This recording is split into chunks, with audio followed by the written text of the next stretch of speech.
G.D. Bakshi, the great Victor Gao, always pro-China. Hamid Raza Ghulam Zadeh from Tehran, Saurabh Shukla from Washington, Burzin Wagmar from London, and Sierra Claire from Los Angeles. Okay, Burzin, where's the regime change? He's going to get out of there in 2 to 3 weeks, right? He wants to get out of there in 2 to 3 weeks. He claims that regime change has already happened. A week is a long time in politics, as Enoch Powell once put it. So I would ask you to note that and also to remember what he said in yesterday's speech, that we want to finish the job because we owe it to our GCC allies and they do not want him to stay his hand. That should be apparent, and that was crystal clear yesterday when he said, mentioning all the GCC countries who do not and cannot afford to see an Iran like this in the neighborhood, which will come after them and has been existentially after them since 1979 in order to unravel their regimes. That has been a raison d'etre of Khomeini's export of the revolution. Your former guest mentioned about America removing its bases. Doesn't that smack of the Iranian Monroe Doctrine, where Iran has traditionally looked itself as a regional heavyweight? And this goes back to the Shah's days, as it was an Indian Ocean emerging power and something legacy picked up by the Islamic Republic, that it feels the Persian Gulf is its backwater and it can call the shots just as America does so in its hemisphere. So while America is lambasted for imperialism because it's white, you can also transpose that to Iran. And there is something called colored imperialism, which needs to be called out, that Iran thinks that it can provide a security architecture to its GCC neighbors. Clearly, they don't wish to have anything to do with that. They never wanted in the first place. And as Ambassador Bolton correctly said, they are not there under duress, but fully out of a bilateral treaty with all the said countries who have these bases. The fifth fleet in Manama goes back even to not just the 70s, but even to the World War II days from Manama. And then also the RAF bases at HMS Japan and at RAF Bahrain, where I lived, and I should know as a fact. So Mr. Trump is going to see the job done. And again, you have to ask yourself, where does Iran stand in all this? Because whose oil is not... No, but what's the end to this? No, Burzin. What is... See, the only question the whole world is asking, when, how does this end? What you are saying is, let it continue forever. Let it continue forever till we have a final victory. But the whole world, I don't know if you heard the Australian Prime Minister Anthony Albanese today. Did you hear him, General Bakshi? Did you hear him? Victor? Did you hear him? Australian Prime Minister, he said, see, we don't know what more needs to be achieved. We don't know what more needs to be achieved. Every morning, Trump comes out and says, I've achieved everything. And then he says, I'm going to smash them for 2 or 3 more weeks. And then before the markets open, he says, I'm going to declare an end to the war. The markets rise the day before. Then he says, I'm not going to end the war. The markets crash. He makes the money. So how does this end? What is the end? What is the end, General Bakshi, to this? There is no visible end. There is no visible target. There is no visible goal. Arnab, I had an expectation that the retired military veterans of the United States, their retired admirals and generals, and there are plenty of them who were advising him not to get into an escalation trap, that this was the Lyndon B. Johnson moment. He should not take America into a morass like the Vietnam War all over again. He's refused to listen to sane advice. He's gone more by his sensitivity to the taco label. He hates that label, it riles him no end. And had he come out now, that would have been stuck to his name. The Trump always chickens out. Therefore, he's decided to, feed his egoism, his narcissism, and take one last shot at trying to subdue Iran. May I just remind you, Arnab, that in the Second World War, when the Marines attacked Iwo Jima, Okinawa Islands, you know what were the casualties they took in the initial landings? 25 to 33% dead. All right. I think that's a bloody high figure to expose your troops to that risk with chance of what return? With what overall strategic aim in mind? Arnab, if I may, just with your indulgence, Yeah, no, no. quote a limerick. The mountain groaned in pangs of birth, great expectation filled the earth, and lo, a mouse was born. That's exactly what happened this morning when Donald Trump. No, but I'm also getting very concerned out here. I'm getting very concerned out here. And by the way, there's breaking news, Sierra, that Austria has denied entry or use of its airspace to the United States of America. And I think the United States of America should realize the harm that one man, Donald Trump, is doing to it. Forget the harm he's doing to the world, or maybe Burzin's blind expectation that he's going to stand up for an ideological cause. He has no ideology at all. Burzin, he has, as John Bolton said, he has no, unlike you, he has no understanding of history. Burzin, here is a man who has disgraced America by attacking Macron, saying that Macron's wife beats him up. I mean, the world is at war. Saurabh, this is not funny. The world is at war, and Donald Trump is saying that Macron's wife beats him up. No. I'm sorry, but this is that's not diplomatic at all, and I agree. It's not about diplomatic. It's insane.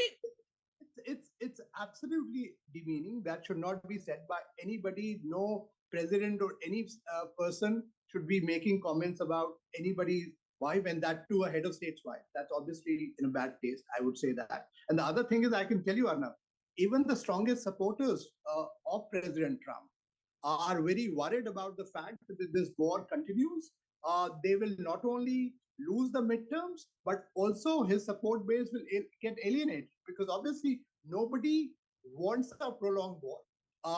What even the steadfast supporters that he has were expecting that once you have the initial uh, strategic gains that you talked about, which are met, you should completely end the war. And that's what they were expecting. So that's the reason why yesterday's address was very unexpected, because that's what the sense was, that he will actually announce the war will come to an end. And obviously, US has met the initial strategic expectations that it wanted.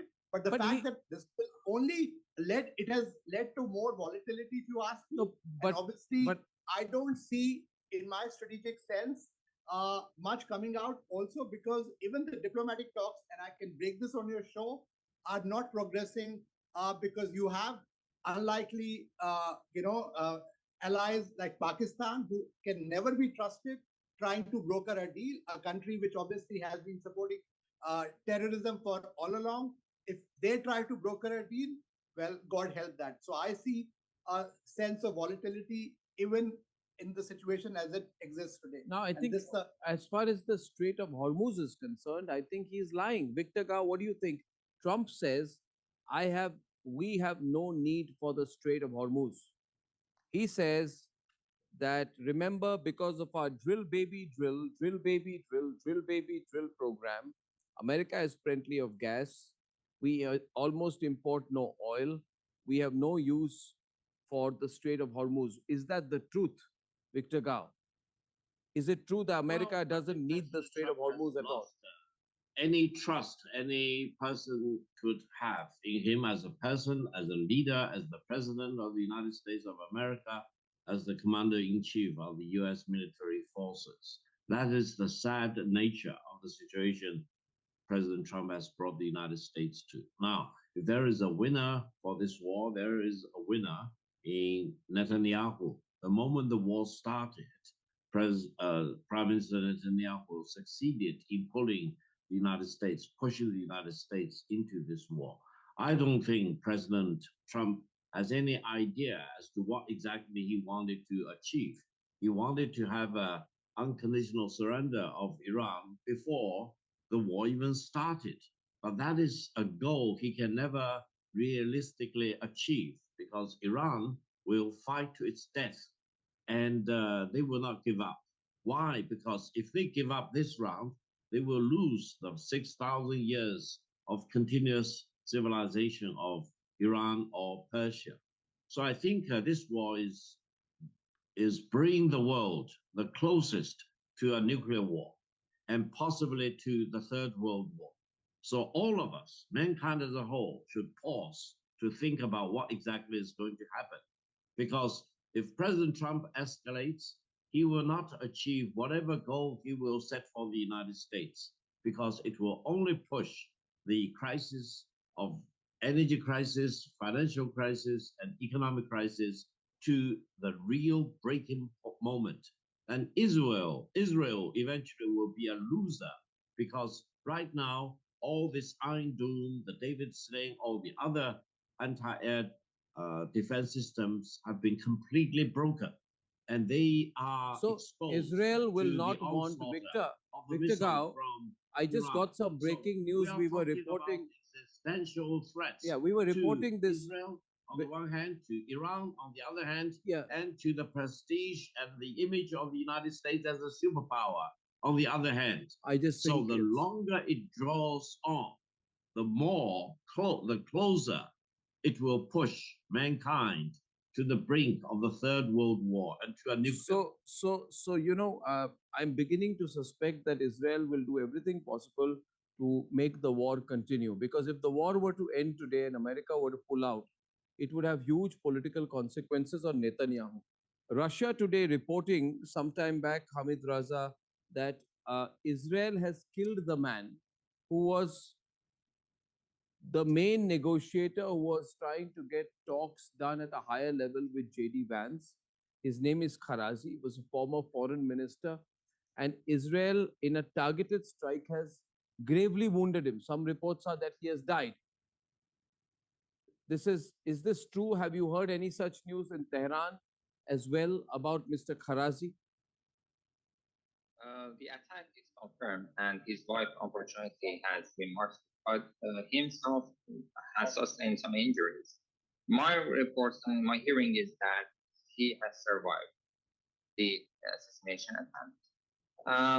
However, I don't think that it was a, let's say, serious negotiation in place. Based on his background as the former prime minister of Iran, during which Iran had good relations with Pakistan, he was actively actually engaged with Pakistan at that time. He has made some connections apparently with Pakistan to have the talks and to actually deliver the messages between Pakistan and Foreign Minister, the Supreme Leader, and the Supreme National Security Council. But we cannot consider it a serious negotiation because the other end of the story it has not been serious. Neither the position that Pakistan was following, nor the statement that China and Pakistan jointly issued, nor the other side of the story, which is in the United States, Israel, are serious in any ceasefire or something like that. So we can say he was not that important in this procedure. However, as part of giving room to any opportunity, he was one of the figures who could be actually considered in between, and he was helping the way he could. Okay. So, yes, please. Yeah, no, my point is, as of now, Sierra, what do you see as Trump's next move?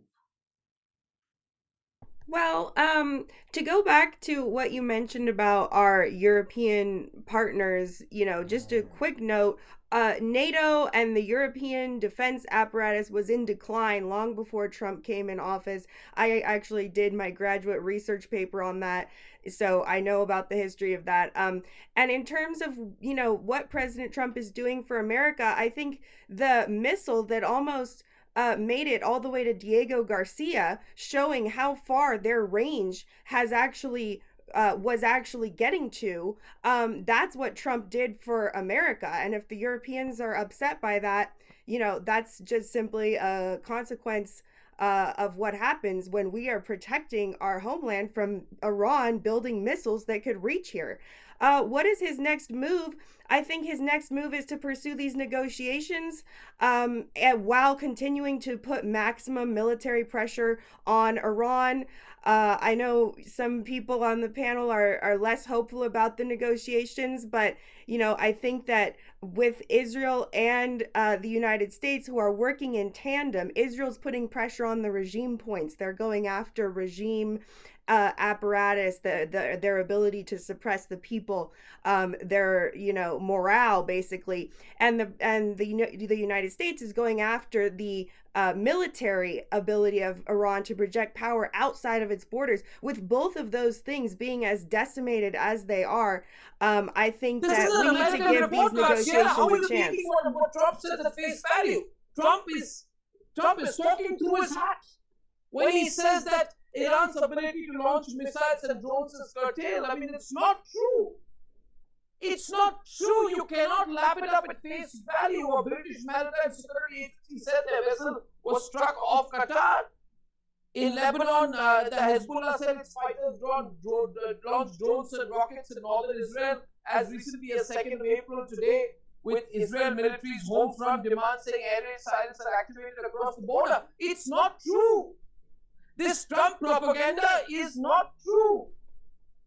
The IRGC have confirmed it in oil tanker in the Gulf, which belongs to Israel. So these doubts about Iran's military or missile capacity being dramatically curtailed is not true. If it was true, there would be no counterattack by the Iranians. Sierra, you are a geopolitical expert. How do you take this at face value? I don't think that saying that Iran can launch one missile, it means that we haven't decimated them.